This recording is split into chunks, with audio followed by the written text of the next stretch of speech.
When it comes to sales, before you master technique, before you master scripts, before you master, closing strategies and all of that, there is one thing that you must first and foremost gain mastery of, and that is your mindset. Hello, welcome. My name is Sarah, and for a bit I've been doing a series on sales, effective sales in your business.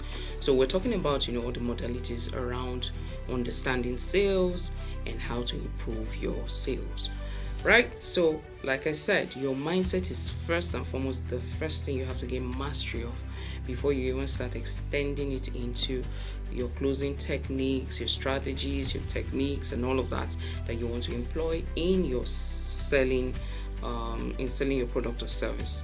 All right, now I wrote down a few points that I will be highlighting in the course while we have this chat. I said because sales isn't first about what you say, it is about what you believe when you say it. All right, it's not about the talk you're talking. It's about your conviction. It's about your confidence. It's about your belief. And a lot of times when people watch you talk about your product or your service, these are the things that they are looking out for. How confident is this person? How sure is this person that this thing is work or will work or do the job of what I need it for? So your confidence, your knowledge about what you are communicating, because it all even starts with the knowledge.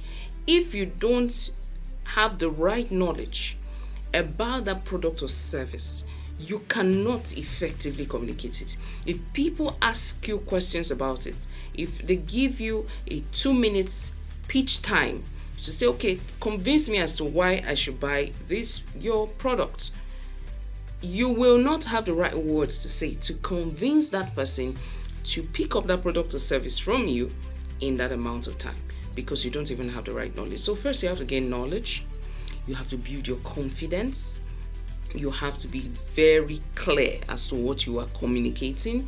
Your energy has to be showing off that you are sure of what you are saying. You have to be certain about what you're saying, because I want to believe you're certain, right? You are sure of the product you're promoting, you're sure of the service you're promoting, and the quality of what you're promoting, and the value that it has to provide to others. So why not communicate it? As long as you're sure, that is what you should do. Communicate it effectively. I said, if you're unsure about yourself, your product, or your values, they will feel it and they will not buy. Have you seen somebody whom you give, audience to and say, okay, pitch what you want to in the next couple of minutes, and you see the person stumbling over themselves all over the place? Have you seen that? People are not going to buy that product or that service just because you've not been able to convince them beyond a reasonable doubt. Again, that is why. So one person can bring, okay, I have a product here. One person can pick up this product. This is the product you're selling. So one person picks it up and comes and doesn't have the right knowledge, doesn't have the right confidence, doesn't have the right approach, doesn't have clarity, just stumbling all over the place in words and all of that, and people will not buy. Another person comes, picks up the same product, does the right job in the presentation of this product, communicates value, communicates confidence, communicates clarity, and you see people, lining up to buy the same product. What happened? It's not the product that changed. It's the approach that the two different individuals gave into it in the sales of this. And this is why sometimes the best products are not even the ones that sell. They will tell you that it's the best advertised products that sell. All right, so the techniques around those adverts and those putting out, that is what we end up, selling off those products or services. Now, let's proceed. I say sales starts with you. All right, sales starts with you. If you truly want to thrive in sales, you must become the type of person others trust to guide them. That starts internally. First, you have to ask yourself these few questions. Do I truly believe in what I am selling? That is where it all starts from. Are you confident of what you're selling? That if the person takes that product or that service in another couple of weeks or couple of months or whatever as the case may be, the person can actually pick up their phone and say, oh, thank you. Or wherever they see you, they can say, oh, thank you for that product. That product gave me the quality of value that I was looking for. So first, you have to be very certain. Do you believe enough in that product that you want to sell? If you don't, please drop it. Please drop it. You have to first believe enough in the product. That is number one. Number two, are you confident in explaining the value that the product is delivering?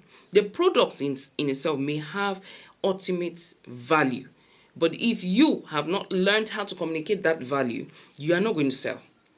Number three is, do I see sales as a service or as pressure? Is it something that I'm doing because I feel, oh, this is what people need and I want to provide that value? Or you're saying it as, oh, let me just do it because I need the next meal. I need to pay my rent. I need to do this. I need to do that. While all of those things may be underlined motivation or whatever, but you have to come to a place where you truly have a heart for people and you want to see that they get value. All right? So because the reason I said you should answer all these questions is, the place where your insecurity starts from is if you are not able to actually answer those questions correctly. All right? So, insecure salespeople, they don't sell. They chase. They will be chasing people all over, chase clients, chase customers, chase prospects.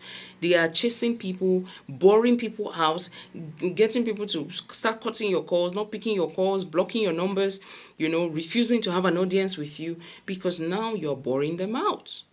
You're chasing them all over the place because you've not mastered the act of being a great salesperson. Now, I'm going to continue. I said shift the sales identity. Move it from pitch to purpose. Move it from beyond, oh, I just want to make a pitch. I just want to close a sale. I just want to make money. It has to be more. Okay? Many people fear sales because they associate it with being pushy, annoying, or manipulative. And this is not what it's meant to be. All right? But here's the truth. Sales done right is not about pushing, it's about pulling people towards a solution, a transformation, or a better future. You're pulling people up. That is what sales are, because you're giving them the value that they need to make their lives more adequate. All right, so you're pulling them up. You're not chasing them all over the place, pursuing them in the pit holes where some of them are. Okay, you are not a beggar asking for money. You are a guide that is showing people a better path. You need to change your mindset about what you're doing, seeing it in a different light so that you can get the ultimate result, both for your clients and for yourself. All right. When sell with conviction, passion, and genuine belief, you stop chasing sales. You start attracting them. I've seen this work for me personally. You begin to attract sales. People will begin to give your number to other people and say, oh, go talk to that lady, go talk to that man. Because they know that it's beyond the product, it's beyond what you're even selling. You have given them such level of value that they are very confident. They are no longer just customers. They are now even people that, how do I say this? They become like your agents. They become your agents. They begin to go and talk to other people and give you your number free of charge to those people, right? Now, I want to say something that is very important. I said there are three foundational beliefs every sales champion must embrace. Number one, my product solves a real problem. If it doesn't, go back to the drawing board. You can't sell with integrity when you don't believe in it. You can't. So you have to first and foremost be sure that the product or service you're providing is solving a real problem. Number two is my presence creates value. How you talk, how you carry yourself, what you communicate about the product or the service, you are not an inconvenience. If someone is speaking with you, they're already curious. Step into that space with courage. Anybody that's contacting you, trying to ask questions about your product or your service, is somebody that probably needs it. If somebody doesn't need a particular thing, they may not, even if they see what you're trying to sell and all of that, they're just going to pass because they don't need it. But if a person makes a stop, picks up their phone to speak to you or speak to you physically or whatever, It means there's a little level of interest. They are contemplating whether to proceed or not. What you do in that place of them trying to make a decision is what will end up determining whether they're going to proceed or not. Okay? The number 3 thing is every no is not a rejection. It is a redirection. A lot of people don't do well with no's. I'm in network marketing field, and in my industry, you see a lot of people that get discouraged because, I spoke to 5 people, they told me no. I spoke to 50 people, they told me no. And because of that, you just begin to see the discouragement in them. But no is not don't see it as a rejection. All right. For some people that said no before, your consistency and all of that can change that no to a yes. So you need to begin to see it as a redirection. So reframe rejection. That's what I wrote here. I said every no teaches you something. It makes you stronger, sharper, and more refined. So don't see no as a rejection. They're not rejecting you. They're just saying maybe these particular products that you're putting out, they don't need it right now. They have not seen the need for it right now. That's all they're saying. Okay? If you've done your job very well, they're setting no's that is a redirection. And it's only a matter of time before you see those same people come back again. All right? Now, I'm going to say something. I talk a lot about confidence. There's a difference between confidence and arrogance. It's a thin line between those two. So you must understand that you have not crossed the line. You're not coming across as arrogant, but you're coming across as confident. All right? Confidence is you're setting in your purpose. Imagine you're holding a life-saving pill in your hand for someone that is dying of an illness, maybe a loved one. You will not be shy of what you're offering the person. You love the person. You care about the person. You care about the person's well-being. You understand that this pill I'm holding in my hands is the solution that you need to, solve whatever this illness is. This will save your life. You're not going to start contemplating, will the person tell me no? Will the person not tell me no? Just because, you have that level of relationship with the person. You may even want to force the person to take that pill, knowing that pill has a lot to do with, at least securing the person's life. So you have to begin to see sales like that. I'm not saying you should force people and all of that, but you have to see it as you holding a life-saving pill in your hand, and this person needs it. All right, so you see yourself from that perspective, you will communicate your value system a lot more different. Okay? Okay, I'm going to share a small story. Let's assume there's somebody called Ada.